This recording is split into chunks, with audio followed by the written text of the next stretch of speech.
এই জঙ্গলের ভেতরেই লুকানো আছে সেই গুপ্তধন। আজ হাল্ক থামবে না। চারপাশটা কেমন জানি অশুভ লাগছে, কেউ যেন দেখছে আমাকে। এত বড় মাকড়সার জাল, এটা সাধারণ কিছু না। সামনে যা দাঁড়িয়ে আছে ওটা মাকড়সা না, এক দানা। হাল্ক ভয় পায় না, সামনে আয়। ওর শক্তি হয়েছে। এই জঙ্গলে কেউ আমাকে থামাতে পারবে না।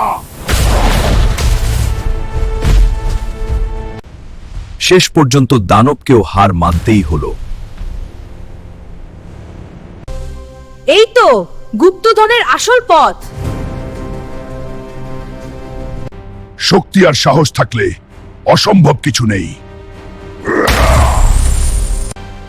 ভিডিওটি ভালো লাগলে লাইক এবং সাবস্ক্রাইব করে দাও বন্ধু।